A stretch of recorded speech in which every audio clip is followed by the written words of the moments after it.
Dean, welcome to the show. I'm so excited to have you on today.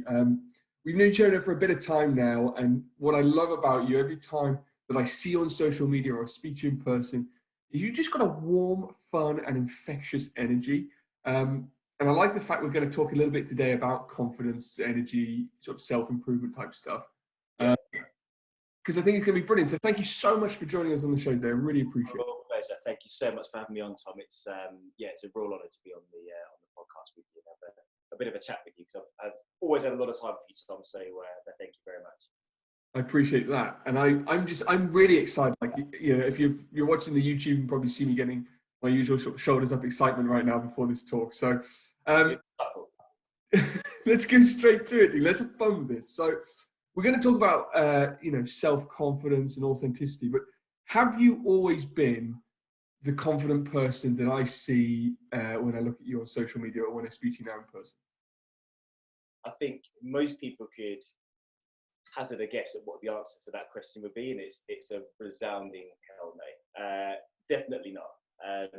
Growing up, I was always fairly outgoing, but I was very, very shy growing up. When I was at school, not to bring race and stuff into it, but I went to a school, was the only black kid in school, so I always knew I was very different from a young age. Went to secondary school, 1,000 kids, only black guy at school, so I was used to kind of just blending in. Do you know what I mean? And I think it got to a point in life where I thought, you know what, time for me to kind of stand up and put my feelings, my voice, my opinions and stuff across. So this is the confidence that a lot of people say, damn, you're quite a confident guy. That's been a recent thing. I would say in, I don't know, maybe the past decade, maybe since getting married, where you kind of put your stake in the ground and say, right, this is what I now need to do. But no, for a long period of time, very happy to just, and even now, this whole lockdown business, I'm like, I'm quite happy kind of being to myself, just chilling, don't have to talk to no one. But no, it's the confidence is being something which is grown organically over the past maybe decade or so. I think that's brilliant. And it's so true with all these people that you see are confident. I'd probably say it's similar to you, but more from how I was perceived education in the institution I went to. But I say our greatest talent always lies right next to our biggest fear. And I suppose you just got to push into that fear a little bit about, moving from being not confident to confident. But I'd love to hear your experience of how you put your stake in the ground, you're married now, kids, and you are this amazing person. But I assume you're probably also cognizant of the fact you're still on a journey. You're not quite necessarily. Oh, without a doubt.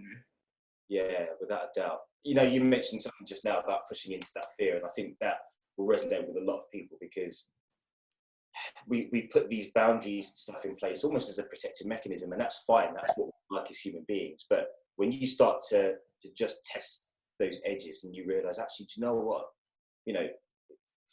Confidence, let's say in air quotes, doesn't have to be the way that this person says it is or that person says it is. I can do it just the way I am. And I think when the two align, that's where people go, oh my God, do you know what? That person is whatever, because they've aligned the two things. If you're trying to be confident, I get it. Sometimes you fake it till you make it, but you have to push into, like you say, those areas of fear, and just realize it's not as bad as you think it could be, whatever area that might be in life. And I suppose you're absolutely right with that. And when you push into that fear, it's pushing into the fear of almost coming out and discovering and being you, as opposed to pushing into the fear of trying to be like somebody else. Would you agree? Yeah, without a doubt. Without a doubt. I think from a personal perspective, this whole journey that I'm on has been stripping away. So I know a lot of people use the analogy of like creating something like from clay or from marble, and essentially you're just chipping away little bits all the time. You're not always able to take a massive sledgehammer and take a chunk off this and take a chunk off that and make it look perfect. It's hard work, it's time consuming, and it's just a little bit every now and again, just test the waters. I love that analogy of the clay, because it fits in with the saying that I heard. It's not about finding something new to improve you. It's about discovering what was already inside of you to get there. And I love the way instead of painting something fresh, it's discovering something within. Absolutely. Yeah, absolutely. And where would you say your journey started with that? What is there something tangible that you can say, I really was not good at that, and I went into it, and as a result of this, and that's how it's changed me or my life or my family? Is there anything in particular that you can think of that?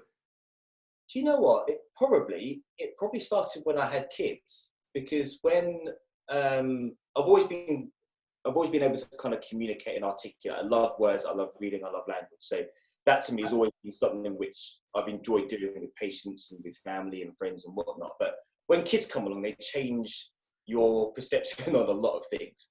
So it's like, Daddy, what do you do at work? Right? And then you start spitting about what you do at work. And you can see the shutters. Okay, this isn't going to work. So, when I started kind of dabbling a little bit with social media, I kind of went into it with a similar mindset, in the sense of, if I'm going to communicate my message, if I'm going to say like what I believe chiropractic to be, or mental health to be, or lifestyle or exercise or whatnot, I've got to get that across in a way in which people understand quick, right? Because you don't get second chances and stuff online. And I guess for me, when kids came along, it just made me think about how I communicate, how I portray myself, and all those kind of things. So we live in a world now where you put something out there and it is out there. And I didn't want to be that dad or that parent where maybe kids growing back and it's like, let's see what Dad was up to when he was growing up. It's like, oh, Yeah. what the hell was you doing? So for me, I was like, if I'm gonna go on this journey and I'm gonna start to explain, like I say, what I believe chiropractic to be, or whatever it might be with health or mental health or whatnot, I've got to do it in a way that's congruent with me, but something that my kids would be proud with. So and that they would understand.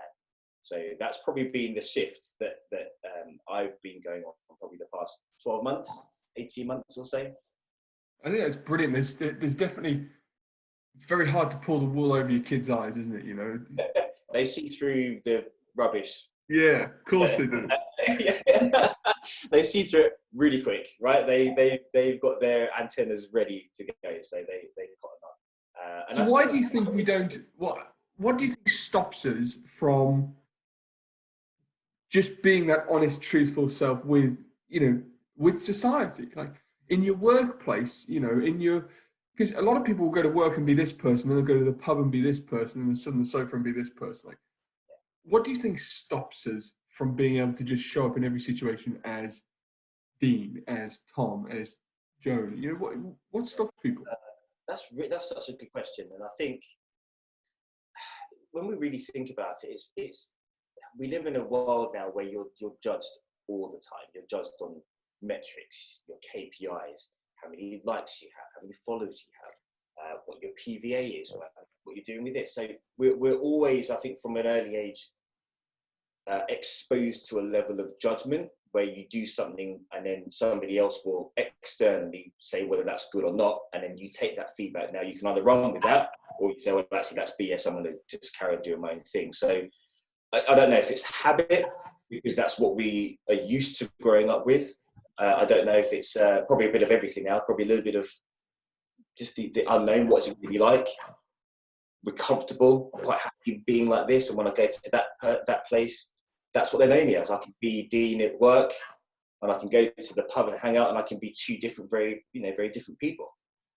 I can keep the two separate, but that's hard to maintain with lots of different people in different places. So it's probably comfort, habit, fear, and that external judgment, that external pressure. I love that. Yeah, I love the word you said, comfort. It's a great saying. I can't remember who said it. Who was it? Anyway, comfort comes as a guest, it lingers as a host, and it stays to enslave us. And it's this is comfortable. This is great. And then you're like, well, that time I just didn't do what I wanted to do because I was comfortable. Yeah. And like I'm a slave to these shackles. And I suppose that this time like we're in right now is showing people a different opportunity, a different potential. Yeah. We're recording this while, some people are still, staying at home with the whole COVID thing in 2020. And it has made people, but it's interesting with your previous point, because it's made people reflect and think different, but it's also brought out that judgment thing with those that are still working, those that are off having fun, those that are going out twice a day, those that are, and it's this weird dichotomy, isn't it? Like, very much so. Very, we very see much. potential to move on. I suppose if judgment is the thing, how can we detach ourselves from the outcome? If judgment is the thing, how can we therefore then do an action, do something with our life, or say something that we want to say, and be able to detach ourselves from the outcome so that we don't fear the judgment? Any ideas on that? That's something which I've probably, like I said, the past 12 months or so, maybe a little bit longer now, really got to kind of grips with, because I'm somebody that loves being present, but my wife always says I'm a bit of a dreamer, right? I can easily be in the middle of a conversation and be like, oh, okay. You know, my mind is off. So I'm a bit of a dreamer in that sense. So I think when it comes to detaching yourself in that moment from, well, okay, am I going to be judged for what I'm going to say, or how I'm going to say it, or how it's going to be perceived? You've got to think of the journey that you're on, and you've got to put yourself almost at the end line, right at the finish line, and forget everything else in between, which is really hard to do. But for me, I've got a very clear idea of where I would like to be in 5 or 10 years' time, and I know that the stuff I'm doing now is part of that journey. Now, how it's perceived, what people say, whether they like it, whether they don't like it, that borderline is irrelevant. It really is. It would make me feel a certain way if I'm in the moment thinking about it, but I've got to think, well, this is almost a step on a journey that I'm going on. So I take the step, and then I plan the next one, and then I take the step, and then I plan the next one, and whatever I'm getting along the way is part of the journey. It's not, that's not my finish line. Do you know what I mean? Mm. I like that. Your wife speaks just like my wife, actually. Apparently, I'm a dreamer. I daydream, man. I could just sit there and just daydream and just feel like, man, this is awesome. So, oh, daydreaming does pay. It does pay sometimes. I think that's brilliant, but I suppose that is slightly counterintuitive to the whole notion of living in the moment. Or can you do both? So if we're saying these moments exist, but I'm focused on that, yeah, do we sometimes neglect the moment? yeah. And it's that work is, people say, oh, how do you get the work-life balance right? It's like, it's not like a 50-50 thing, man. And I think with being present and having that future pacing and that future thought, it's like a pendulum, man. But that's what's pulling me along this journey, because I've got one foot over here and I'm thinking about where I'd like to be, and then I'm taking a step and I'm appreciating what I've got. But it's this that's pulling me forward, because I think we can get, like you said, we can get real comfortable really quick when we are present right here, right now, all the time.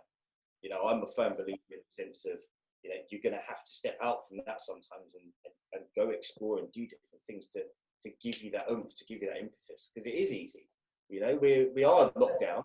But I was speaking to my granddad, you know, and, you know, he's 89. Yeah.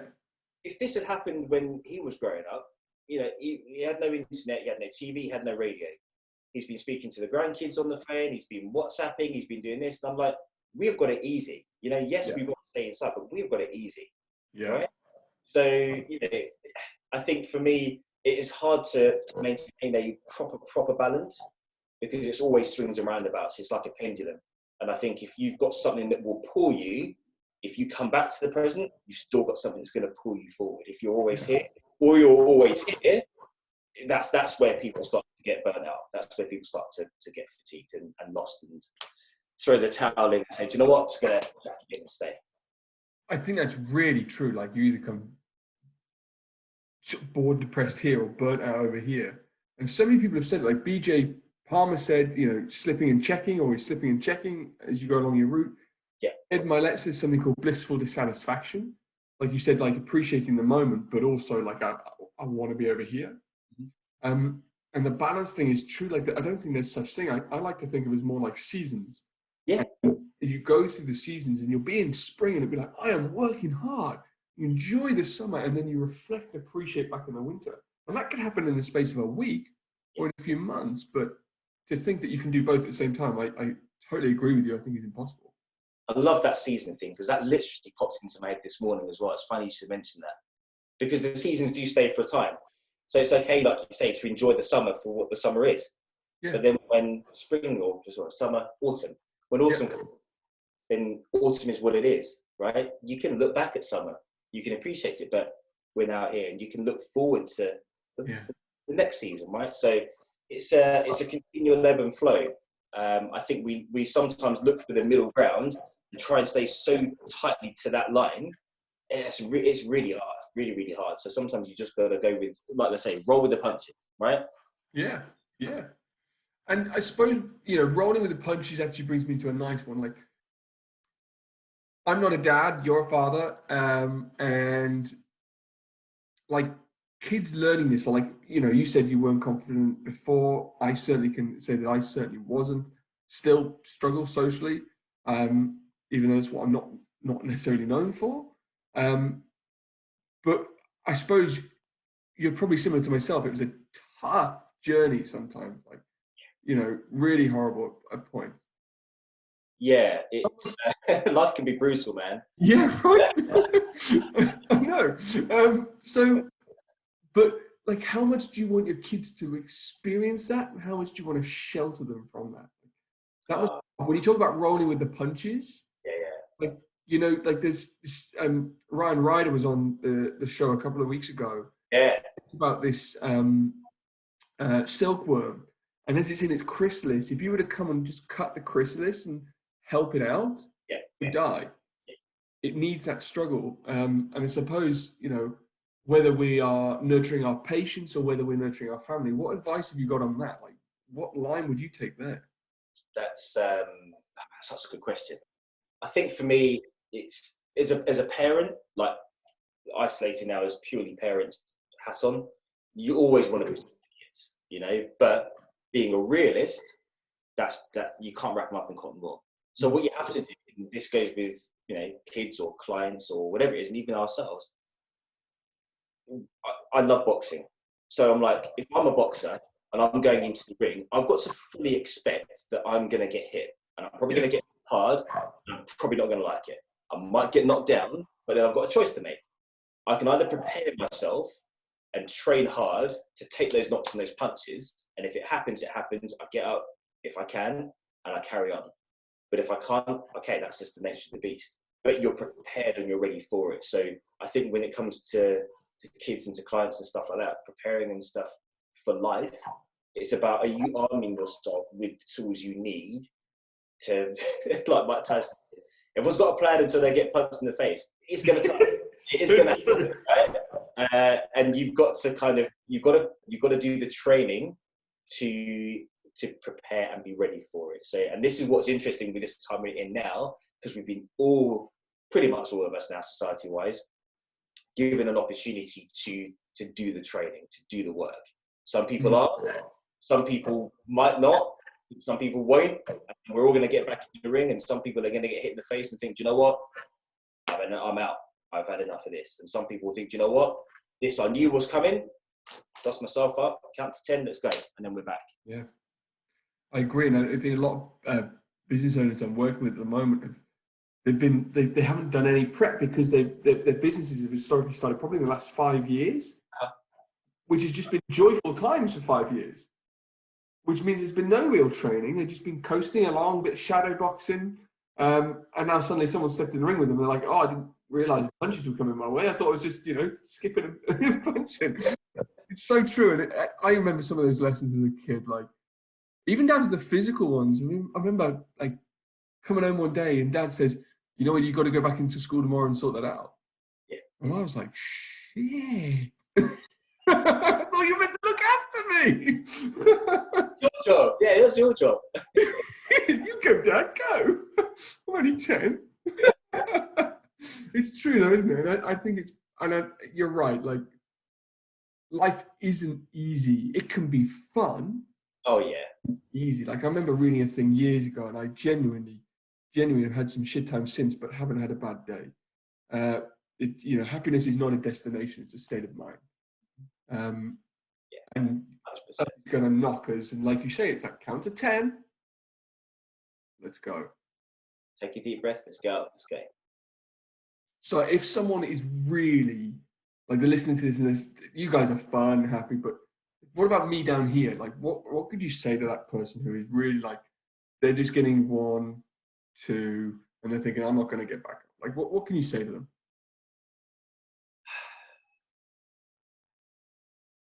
God, good question. You're full of good questions, Tom. Maybe that breath was a sign. Maybe that deep breath you just took there was maybe the best advice you could have given. You know what? And I think that's sometimes what it is. Sometimes it's like, do you know what? If I've been beaten by the better man, but I've given my all, I can hold my hands up. Right? If you can say, I tried and I've done everything that I needed to do, and it's not working, fine. But I think a lot of people use, it's easy to cop out and say, oh yeah, I've tried. But have you really tried? Do you know what I mean? Just pick one thing. Do that for an extended period of time and then see.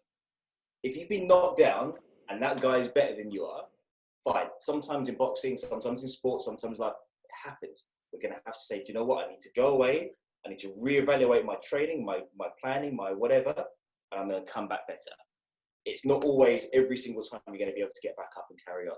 So I think if you're stuck in a rut, you've got to maybe think, well, okay, what's the one thing that I can work on? Give myself a little win. Let me just tick one thing off first. Do that, and then say, right, where can I go next? Rather than like going back to our training analogy, rather than, right, I'm going to start running, I'm going to be lifting weights, I'm going to do sparring, I'm going to start shadow boxing, I'm going to do this, I'm going to be, just pick one thing. Let's just start with one thing. Do that, and then take the rest. So true, so true. It's like, if I wanted to walk to your house now, it's a bloody long way, but I'd just start by taking one step, wouldn't I? Absolutely. It is as simple as that, and it doesn't have to be a big win. And the whole social media thing, the comparison thing, back to the judgment thing right at the start, is like, I want to be there, like right up at the top there. But those people didn't get there by just jumping.